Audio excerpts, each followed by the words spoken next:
From the gridiron to the hardwood, James Mesh breaks it all down. It's time for another episode of Cleats and Sneaks. We're back once again with another edition of Cleats and Sneaks, the podcast, talking about everything that's going on in the NFL and the NBA. Still got a little bit more time before we get to the association, but we just got through week 3 of the NFL season and moving on to week 4. And I do want to recap what had gone down in this wacky week of a week 3. Start off really quickly. New York Jets, New England Patriots. Patriots looked pretty solid the first 2 weeks. Not too bad, but I think they're starting to fall back into place about where we expected. Losing to the Jets 24-3. The Jets are starting to look a little bit more confident. Aaron Rodgers looking a little bit more comfortable. Still kind of curious what's going to go on with that connection with him and Garrett Wilson. But as of right now, I think the thing that is still an interesting thing that's developing as of right now is this more of a two-headed backfield than maybe we anticipated. Last year was mainly Breece Hall is really the only back that they went towards, but they drafted the young guy, Braylon Allen, and he started to really carve himself a role. So that's something to really monitor over the weeks to come, not only as an NFL fan, but more of just a fantasy fan in general. There wasn't too much to take away from that, but overall, that is really the big thing that you were really curious about. Jets now become 2-1 on the season. Patriots 1-2. We'll see what happens in week 4. I think the really big thing that I'm going to harp on the most and really talk about the most on this edition of Cleats and Sneaks is the Eagles versus Saints games, because I was actually there on Sunday in the Superdome for our station and our ESPN team, and it was really interesting because Eric McCoy, the center for the Saints, goes down within the third play of the game, and I really think that changed the whole trajectory on how that game was going to go. Jalen Carter had a huge game. Nothing to take away from that. I still think he would have had an absolute monster performance against the black and gold, whether Eric McCoy was out there or not. But him going down, having to switch your left guard, Lucas Patrick, over to center, then bringing in your backup, Oli Udoh, to be your left guard, you really made 2 changes on the offensive line with just 1 injury. Don't love how the Saints are built that way, but nevertheless, that's how it went down. Not only that, but you didn't have Taysom Hill in the game altogether as well. And I think when you really watched it, because of what had happened, I think the Saints were kind of shell-shocked on what was happening. And because of that, you saw Clint Kubiak kind of get repetitive and redundant with his play calls because you saw the same types of runs, right off tackle, right off guard. And then they ran a lot of interior runs, which we've seen for years now. Alvin Kamara just isn't as good at those types of runs as more of the outside zone runs and getting towards the sideline. He's better at those types of runs, and they ran him a little too much like that. And not only that, but Jamal Williams only had the 1 carry on the game for either 0 yards or they might have changed it to actually a 1-yard loss. But he was out there for multiple plays. So it was really interesting to me how they went from basically having 3 guys that they really rely on to run the football, to Taysom being out, and then you also didn't give Jamal Williams the ball even though he was healthy. You threw it to him on the 2-point conversion, which was absolutely crazy to me, the fact that that was going to be your play design. But you basically went from 3 guys that you really liked to run the football to all of a sudden you only gave it to your first option pretty much every single time. But not only that, but even then, Rashid Shaheed, he's been pretty good for you on these end around, these reverses. It's really nice, especially since you're putting him into motion a bunch, so it kind of can be the window dressing to throw off a defense a little bit. But they didn't even run that play altogether as well. It kind of felt like Clint maybe got stuck in his ways a little bit, which was a little bit worrisome. But I am kind of curious to see what happens in week 4. Overall, I think the defense played really good. Now, did they give up a lot of yards? Absolutely. Over 400 to an Eagles team that didn't have A.J. Brown. Devontae Smith went down in the game altogether, and then they had a couple of injuries on their offensive line as well. So I think even despite that, even though you gave up on a bunch of yardage, I thought the defensive unit for the Saints was actually pretty good. The only thing about it, though, they were able to make up for it with a bunch of turnovers, but then the offense itself couldn't get it together and at least have some sort of sustaining drives. Because here's the thing. Your most prime opportunity to score points in the NFL is whenever you create a turnover. They created 2 of them, had multiple turnovers on downs, and then even had a missed field goal, a 60-yarder by Jake Elliott in the fourth quarter. And here's the thing, they were able to score off of that, and that's good. But the fact that you didn't at the very least at least create a drive where you took off multiple minutes, 3, 4, 5, to kind of give your defense some sort of rest. A lot of times it was very short drives, 3s and outs.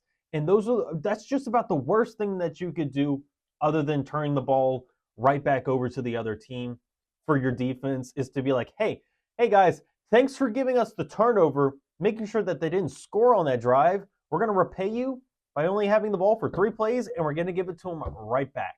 That's about the worst thing that you could do. The Saints did it multiple times, and because of that, I think the defense, in my personal opinion, got a little bit more and more tired, a little bit more and more fatigued, and by the time you got to that fourth quarter, even though the Saints were giving up 0 points through the first 3 quarters, fourth quarter is where the floodgates went open. Saquon goes for a 65-yard touchdown. Demario Davis, I think, was injured by the time they got to that play because he tried to bend around the corner, make sure that play was not going to happen, but he was a little too slow off of that. Saquon runs past everyone for the 65-yard score, and then you see Dallas Goedert have the 10 catches for 170 and a couple of missed tackles there and a couple of blunders in man coverage with 3 Saints players running into each other.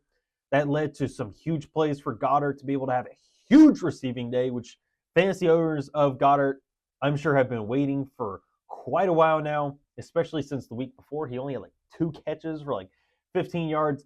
It was pretty lackluster, to say the very least, but Eagles come out on top 15-12. I don't think Saints fans need to worry too much about it, but it kind of felt like, based on some of the decisions that were made, it seemed like Nick Sirianni and Dennis Allen were trying to out-idiot each other based on the decisions and being like, hey, I know points are at a premium because there was 3 points scored through the first 3 quarters. Outside of that, let's just not try and score points. Like, you could tell points were at a premium. No one was scoring touchdowns, and no one wanted to kick field goals. No one wanted to kick field goals. I thought it was absolutely insane to see that live in person. But yet, here we are. Both teams are 2-1, and we'll move on to their next opponents. There wasn't too much to say about the Giants and Browns, but the Giants, here's the thing. They actually got the win, and the Browns look absolutely horrible. They continue to do so. I really worry about Deshaun Watson, but it was really interesting to see the absolute development and the continued progress and the star that we hope to see in Malik Nabers, as he finished today with 8 catches, 78 yards, a couple of incredible touchdown grabs. All the points pretty much scored in the first half, except for that late touchdown by Cleveland, and then the 2-point conversion to make it 15. But outside of that, everything got scored early on in the game.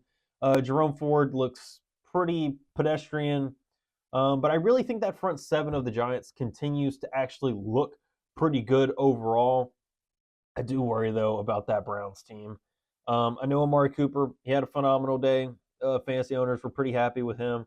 But overall, I continue to worry about the Browns for the long term. Because at this point, you see the Steelers 3-0. I know the Bengals are 0-3, and we'll get to those 2 teams in a minute. But Browns, I'm not too sure how many more games they're going to be able to win. Plus, I expect the Ravens to also win more as well. So they better get their act together. And that was a missed opportunity and a quote-unquote free win against a team in the Giants that I think is absolutely terrible. Moving on. Looking at another game, Packers-Titans. That was really the Malik Willis revenge game in a sense. Will Levis also continues to have some sort of terrible decision late in the ball game or at some point in the game to really throw it for the Titans, as they are one of 3 teams now that are 0-3.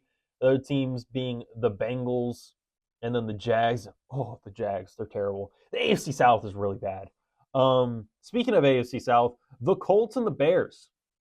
This one's really interesting because this has been a big talking point about Chicago. Their offensive line, it's terrible. They're not helping Caleb Williams. I was never really all huge and a huge fan of what Caleb Williams could do in the NFL, but he's really not given much of a chance. I know that he's got 3 really good receivers, and Keenan Allen is injured. He's actually questionable for this week's contest, so hopefully he can get back on the field, but Rome Odunze also got injured, and he really had to rely on Cole Kmet for a majority of the game, but that offensive line is not giving time for Caleb Williams to throw the ball, and they're not opening up holes for DeAndre Swift to run the ball.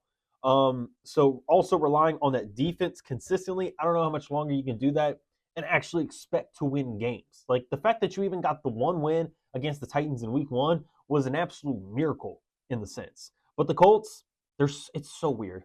The fact that they even got the win, good for them. But outside of that, they very easily, in my eyes, could be 0-3 as well. However, they did have some close ones earlier on in the season. But Colts, really curious to see what happens. Jonathan Taylor actually had a pretty good game, over 100 yards rushing, and then a couple of touchdowns on the ground. So good for him. Rome Odunze, Caleb Williams, they connected for both of their first career touchdowns. How about that? And then Odunze also reached the century mark, plus a touchdown as well.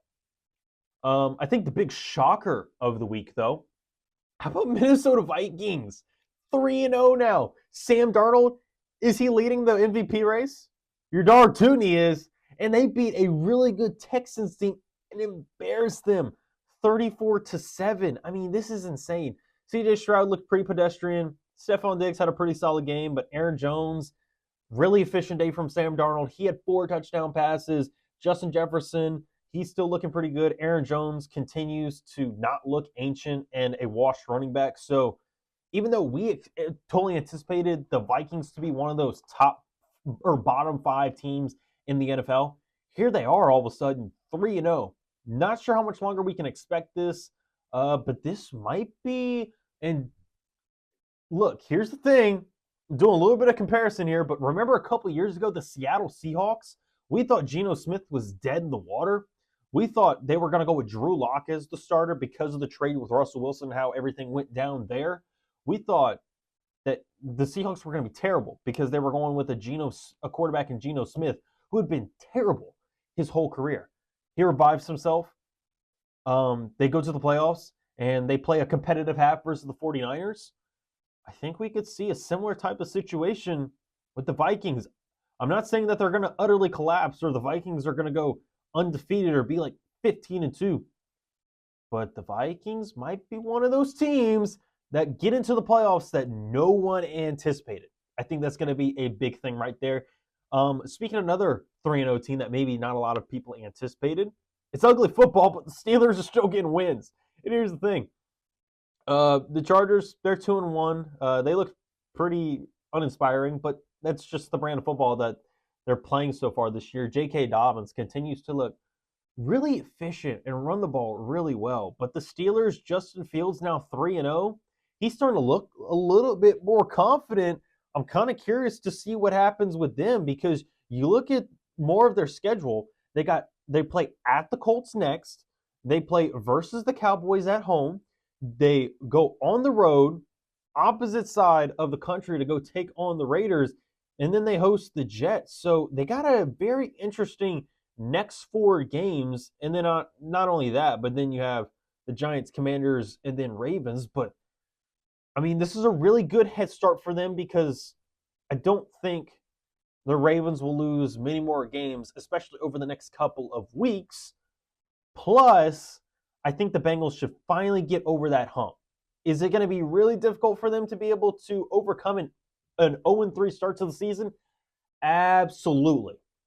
But I think sooner or later, over these next 5 weeks, I think you could see them become like 4-5, or 3-4, 4-4. Like I think they could be in that area because they have a lot more winnable games over the next couple of weeks.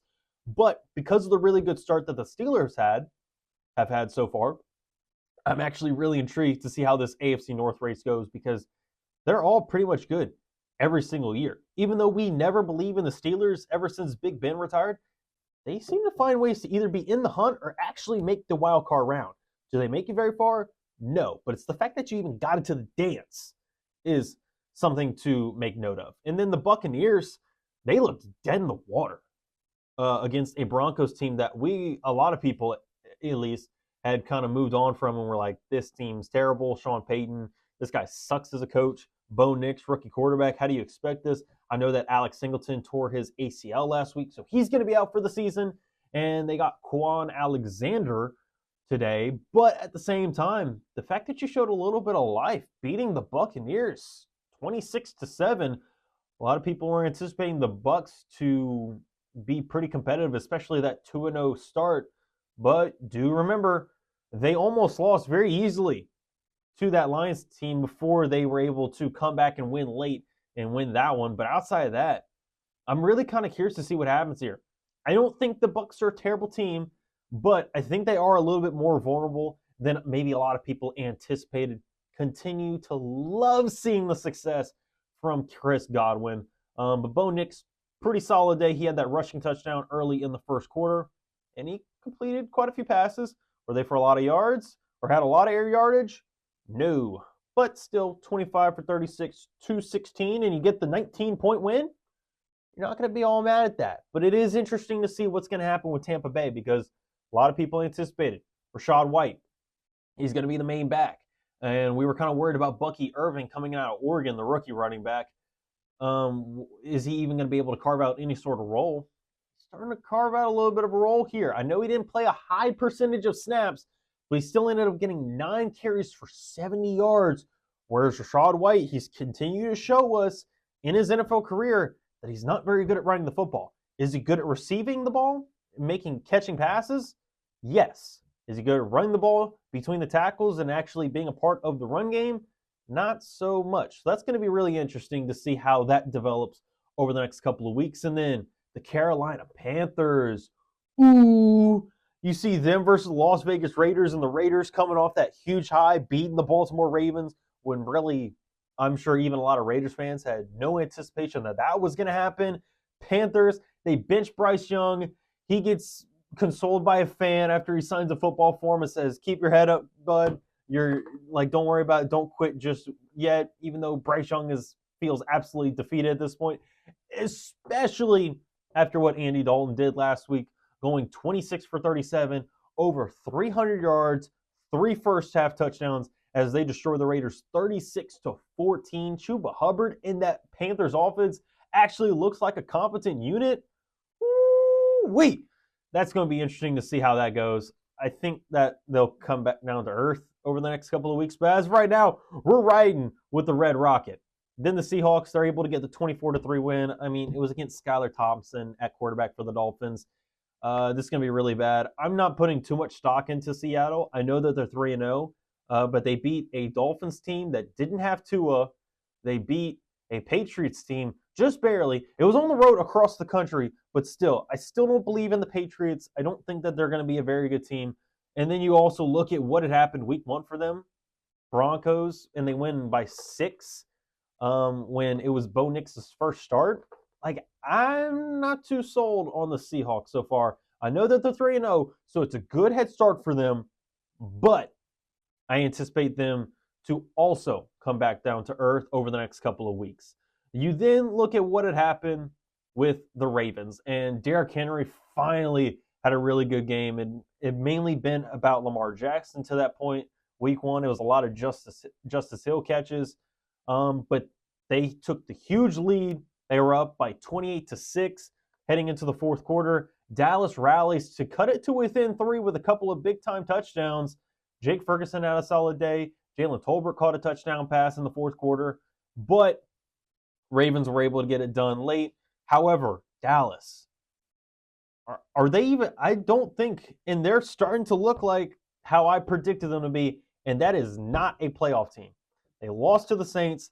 And both of those were at home. Both of those were at AT&T Stadium. They lost by 25 to the Saints the week before, then are down by as much as 22 to the Ravens, both on their home stadium. They rallied against the Ravens, who are, I'm kind of curious to see what happens with them. Still think that they'll be able to win some more games and look more confident over the coming weeks.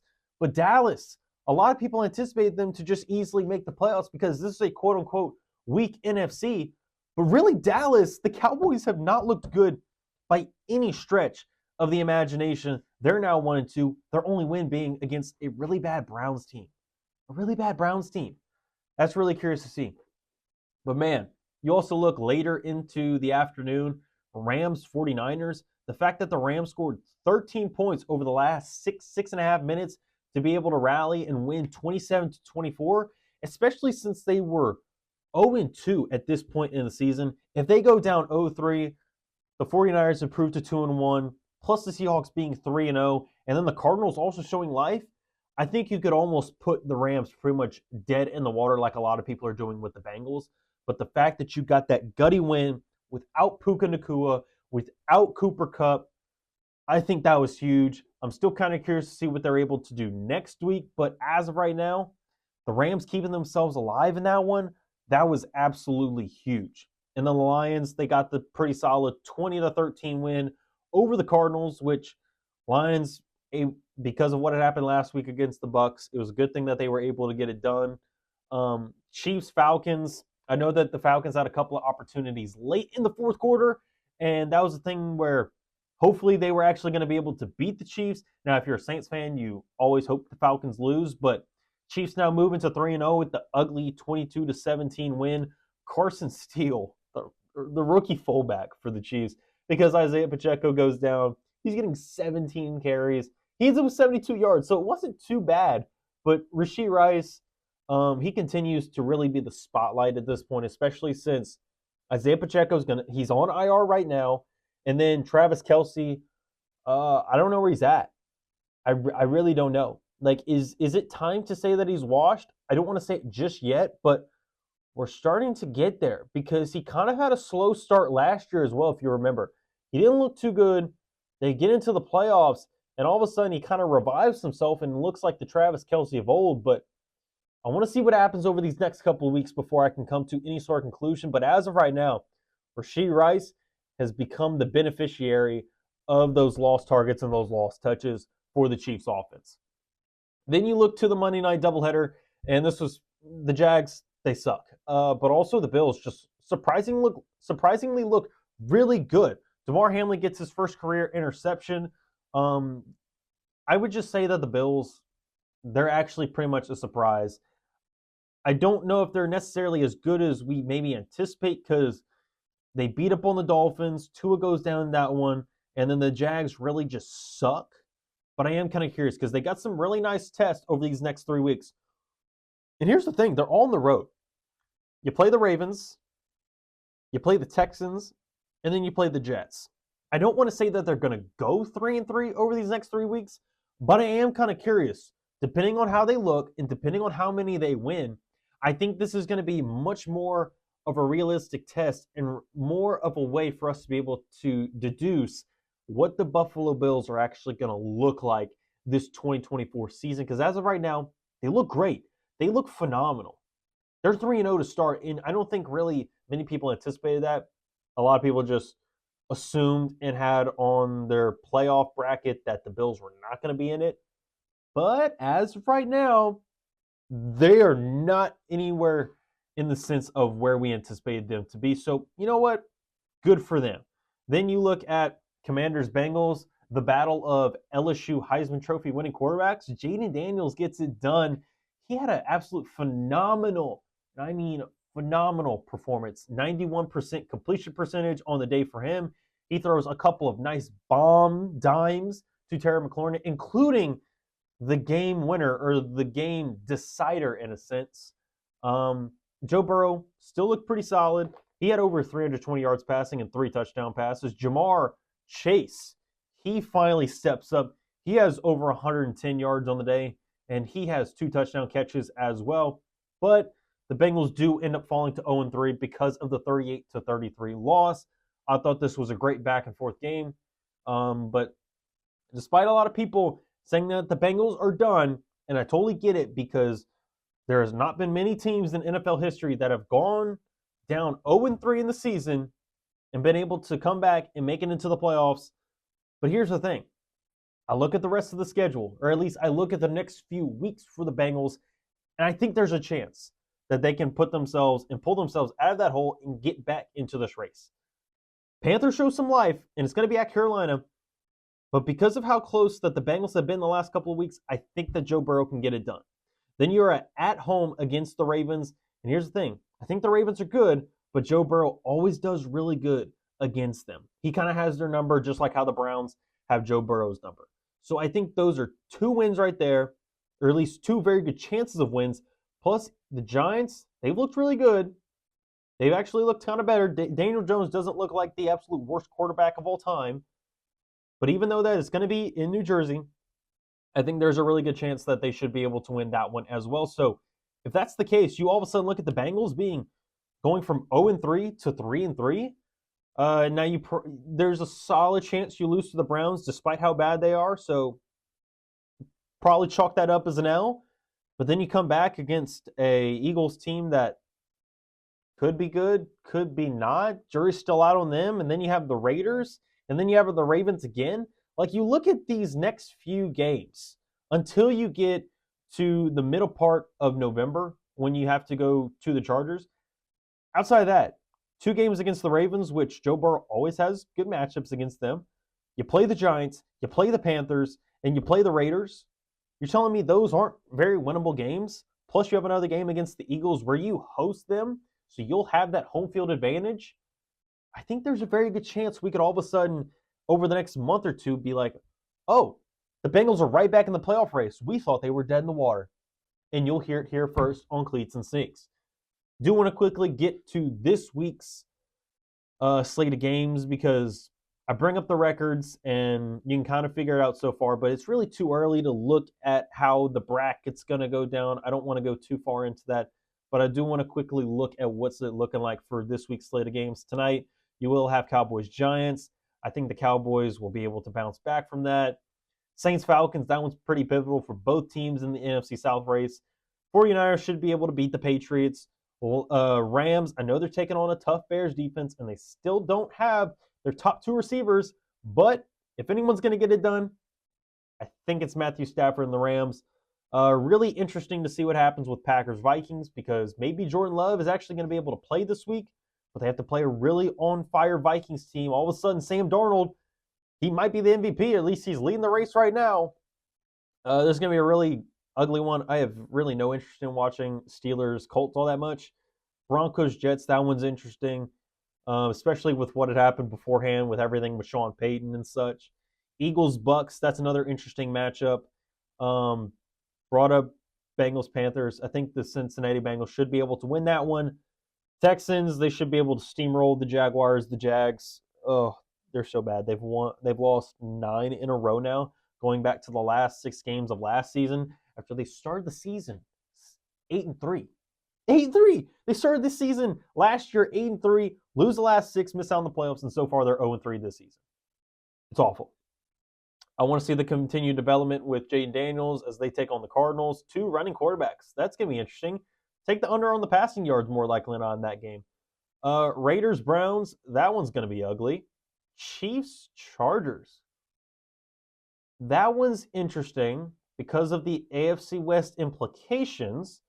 It's also going to be an afternoon game at 3:25 our time. But there is an injury to Justin Herbert. J.K. Dobbins, for some reason, all of a sudden looks like the greatest running back of all time. It's crazy. I thought his career was basically dead with the 2 ACL tears, but here we are.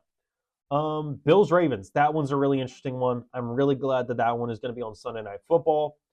And then you have Titans Dolphins, but you do have 3-0 Seahawks versus 2-1 Lions.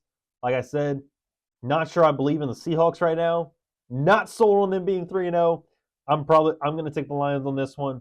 And that is your week 4 slate of games. Appreciate you listening. Don't forget to like the video and subscribe to our YouTube channel, ESPN Southwest Louisiana. And we'll be back next week to recap this slate of games and then also look ahead to week 5. Appreciate you listening, and I'll talk to you next week.